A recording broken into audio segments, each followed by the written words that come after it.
Hello, and welcome to Health Matters, a show about the health issues and interests facing our community. I'm your host, Gilda Kramer. I'm a Lower Merion Township Commissioner, and I chair the Board of Commissioners Health Committee. Today, we're going to be talking about taking care of yourself during COVID. My guests are Dr. Christine Stallkamp, a family physician and a member of the Lower Merion Township Health Advisory Council, and Lara Winter, a certified professional trainer with a Master's of Science in Exercise Science and Health Promotion. Dr. Stallkamp, I know that many of us have put off routine medical care during the pandemic. What should people really be doing? That's a great question. I've had a lot of questions from patients, friends, and family members about what's safe to get back to in terms of health maintenance. And it's a really good time to start to think about going back and catching up on some of those things you might have missed during the pandemic, during quarantine. A couple of those things might be even just your regular annual health physical exam that you have with your family doctor or your primary care doctor. Similarly with kids and their pediatrician. It is safe to go back to the doctor's office. So all of the local health institutions have taken great care with cleaning protocols and even scheduling protocols. And actually, to that point, you should probably even call a little bit in advance and plan on scheduling way out, because oftentimes schedules for in-person office visits might be a little bit reduced to allow for extra cleaning time and social distancing in the doctor's offices. But that's definitely a good place to start, is with your health maintenance exam if you haven't been there for over a year or so. Does that include getting your annual screening blood work? Absolutely, that can be a part of it. So for adults, we do recommend getting your cholesterol checked. If you have certain risk factors, also getting a diabetes screening check, a blood sugar check. Those are great things to do. Sometimes those blood tests are preferred to be done fasting. So you want to make sure that you know that before you go for the blood work. But yeah, that is all a part of what should be checked up on, especially if, maybe you've had a couple of those COVID pounds add on.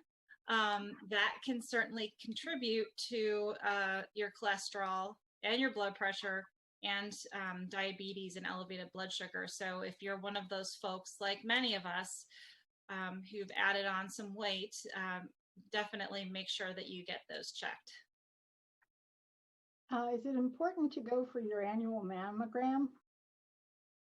Absolutely, that's another thing. So cancer screenings, mammograms being one, certainly time to get back into speed with those. Now that will involve going to the hospital or an outpatient center, but again, protocols have been established. They've been doing this now for over a year safely.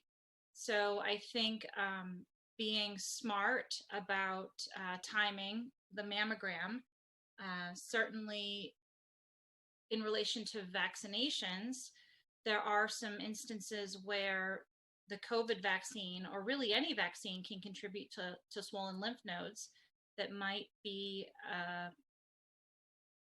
showing some effects on the mammogram. So definitely talk with your provider who's ordering the mammogram to make sure that the timing of the mammogram is suitable if it's in close relationship to the COVID vaccine or really any vaccine.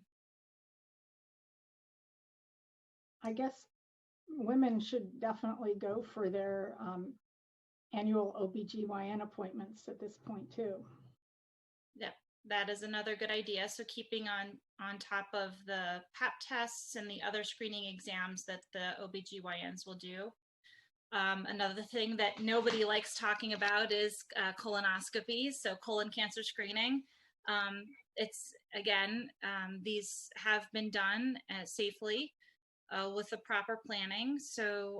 And you might actually even need to get a COVID test in some instances, depending on where you have a colonoscopy done. But we don't want to find out that a year later you had something that was preventable.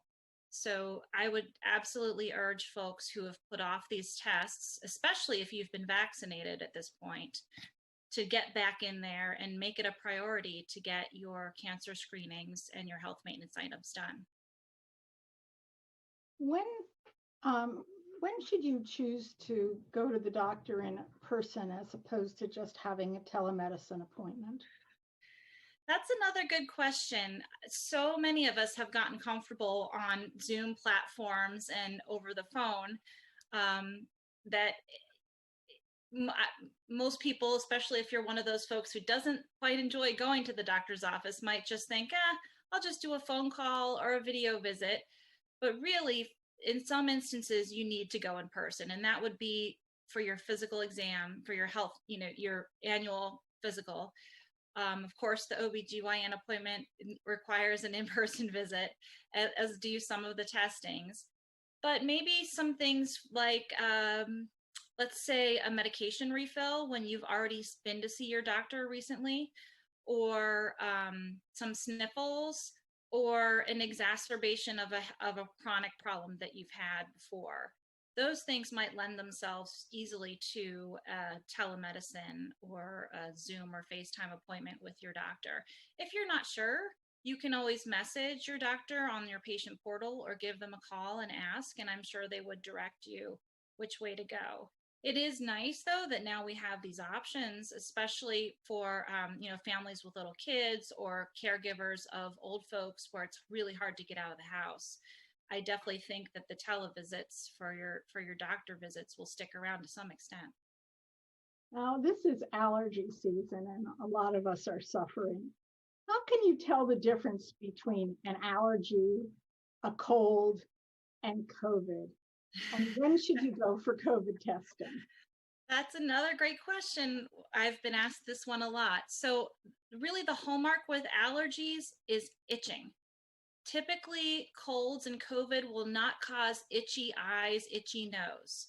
So if one of the predominant symptoms that you have is itching, it's probably not a cold or COVID. Also with COVID, very typically, folks will have a fever. Allergies will not give you a fever. So those are kind of some keys. Now, as far as a cold versus COVID, that's a bit tougher, and that would really involve having a conversation with your doctor. Well, I really appreciate all the great advice you've given. I'm sorry I'm going to have to interrupt our conversation, but we have to take a break. We'll be back real soon with more of taking care of yourself during COVID on Health Matters. Stay tuned.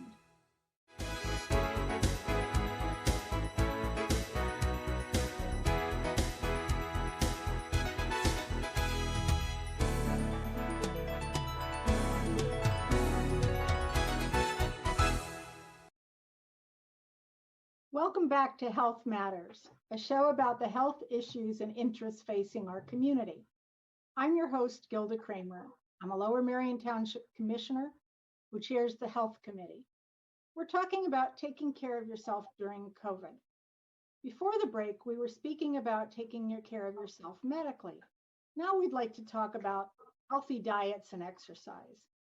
Ms. Winter, what can people safely do during COVID to get exercise and stay healthy?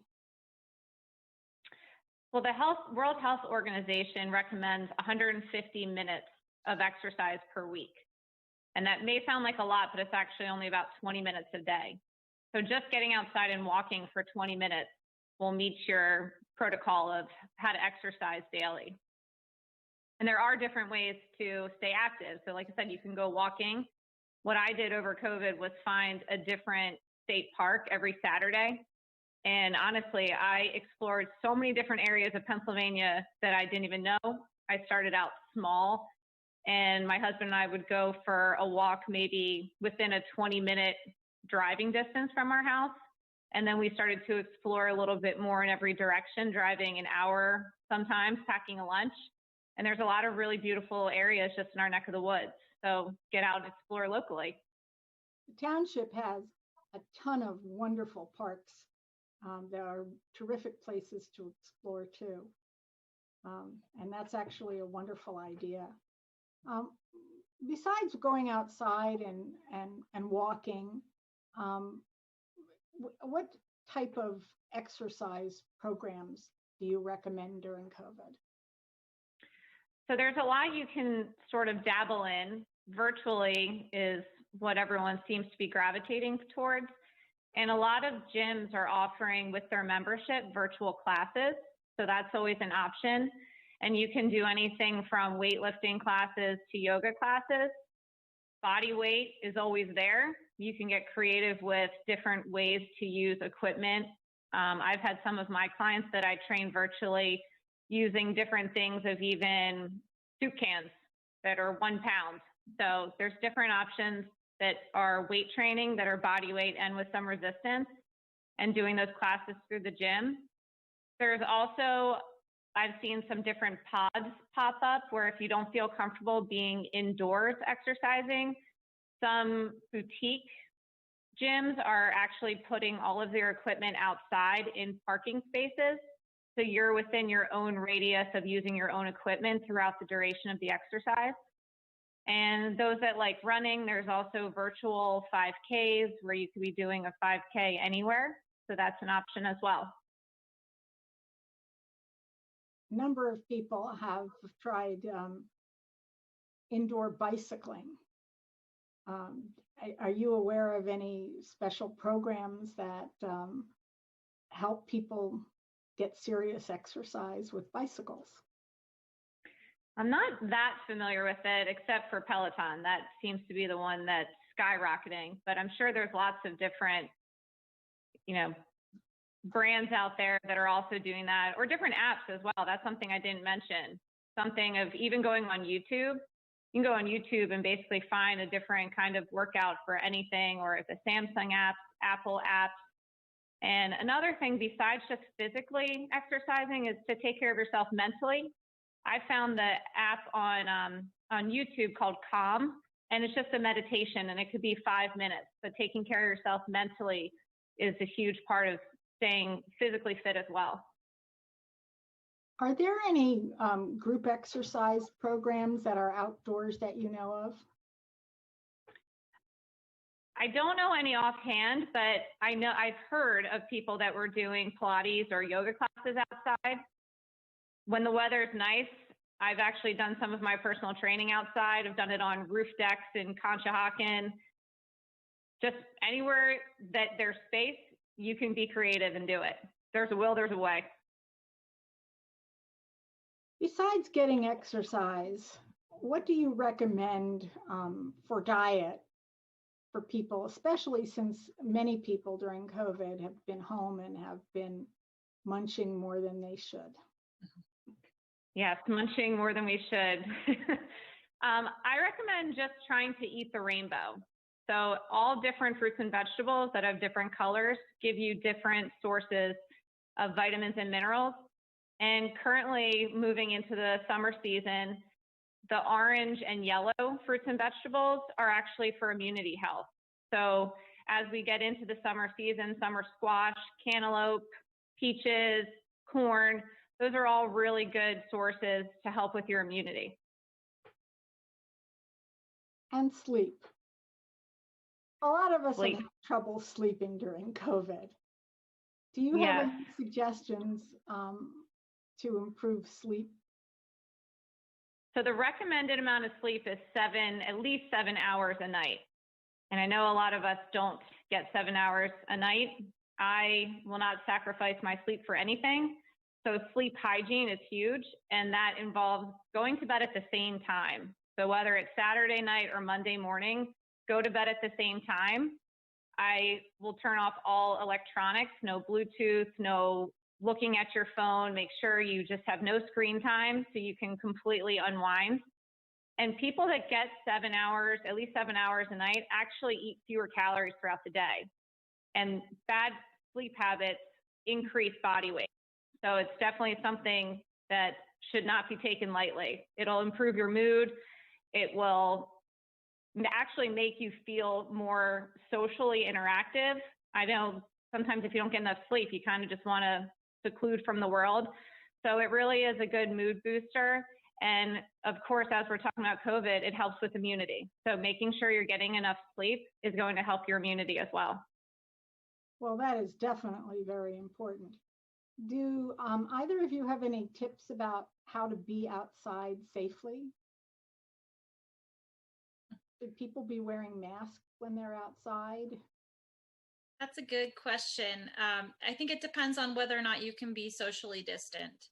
So if you're just walking in your neighborhood by yourself with your dog, probably okay to not have your mask or to not wear your mask. Typically what I'll do is put it in my pocket in case I run into somebody or end up in closer quarters. But generally speaking, it's the crowds and the social distancing that you definitely want to maintain. I'm really sorry that I'm going to have to interrupt again. We do have to take another break. We'll be right back with more about taking care of yourself during COVID on Health Matters. Stay tuned.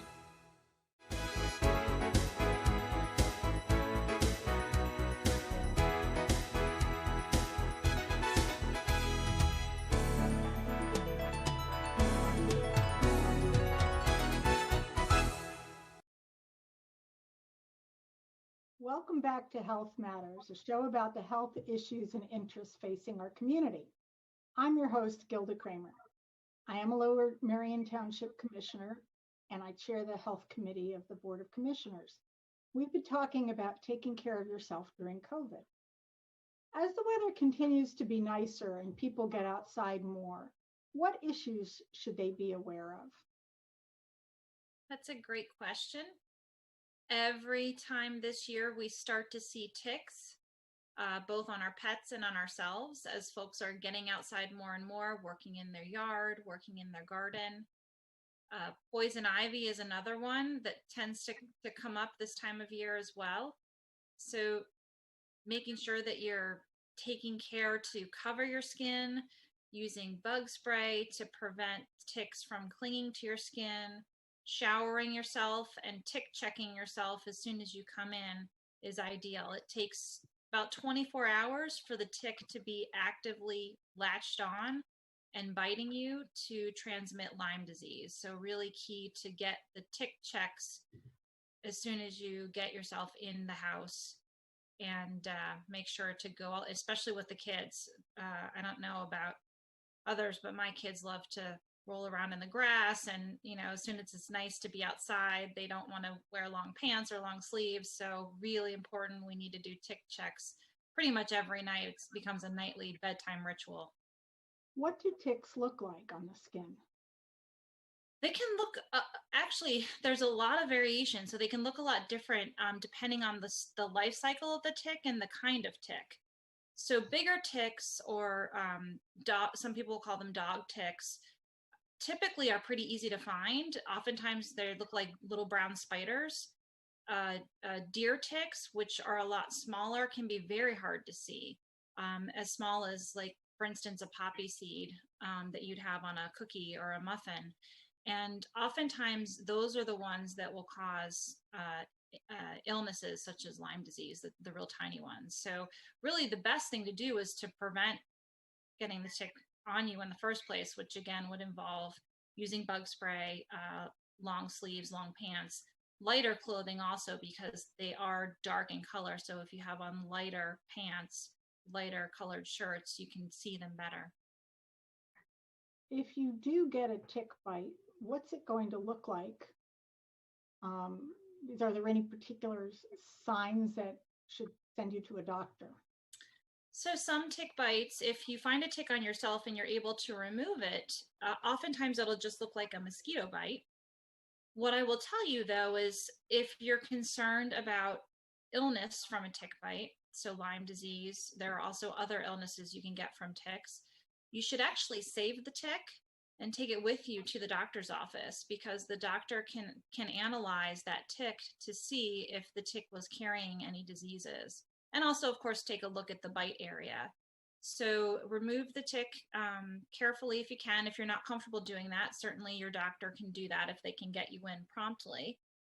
Or of course, we are fortunate enough to have several urgent cares in the township that operate every day.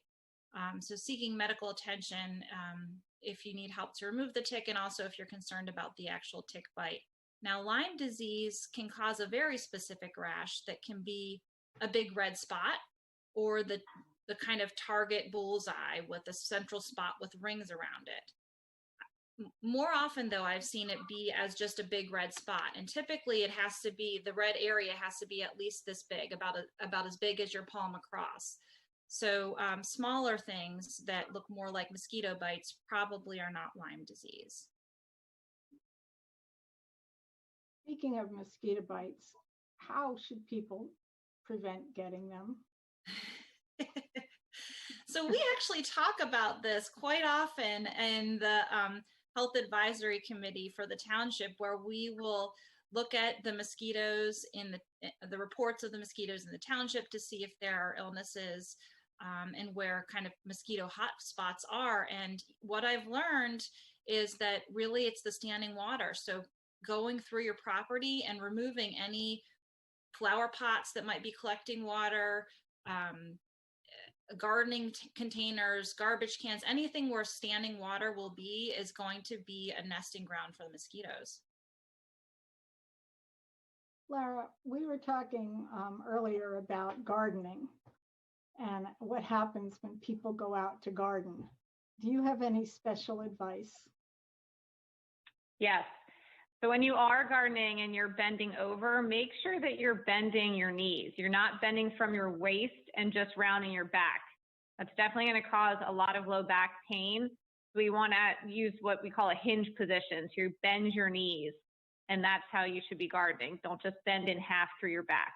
As the weather gets warmer, how important is it for people to remain hydrated? I'll take that one. Hydration is very important. You should actually be drinking half of your body weight in ounces. I'm just going to repeat that again because I know most people do not. That's half of your body weight in ounces. If you weigh 160 pounds, you should be drinking 80 ounces of water. So staying hydrated is very important. It's going to lubricate your joints. As we talked about with everything with sleep function, it'll help you sleep better. Definitely stay hydrated. Dr. Stallkamp, if you get a strain or a sprain, how should that be treated? Well, that's a good question too. As we said earlier, folks are starting to get outside and be active again with all the good walking and hikes and gardening. Twisted ankles, sprained wrists, these things happen more and more. So ideally, it's not rocket science. It's what we've been saying for years and years. It's RICE, if you remember the RICE, the rest, ice, compression, and elevation. So really, if you sprain something, get off of it, put your ankle up if it's your ankle, ice it, use an ACE wrap if there starts to be some swelling, and elevate it. The elevation helps to keep the swelling down. Certainly, if you're having symptoms beyond that day, check in with your family doctor. After more than a year of substantial isolation, everyone wants to socialize more. What are the safest ways to socialize? I think outside is a great option. I love Lara's idea of checking out new hiking trails. You could even meet up with a friend on a hiking trail and stay socially distanced. So that's really easy to do. And the socialization piece is so important for our mental health as well. What do you think, Lara? I agree. Being active with people and enjoying the fresh air. If people have been fully vaccinated, what does the CDC recommend that they can do safely? So fully vaccinated people, per the CDC guidelines, can be indoors with other fully vaccinated people unmasked, but they should avoid visiting other unvaccinated people and anyone who's high risk for COVID while indoors. So there is some relaxation with vaccinated folks in terms of being indoors and being able to be without a mask if everyone that you're with has been fully vaccinated. Well, that's all we have time for on this show. I want to thank my guests, Dr. Christine Stallkamp and Lara Winter, for being here and sharing their expertise. I'm Gilda Kramer, and I'll see you next time on Health Matters.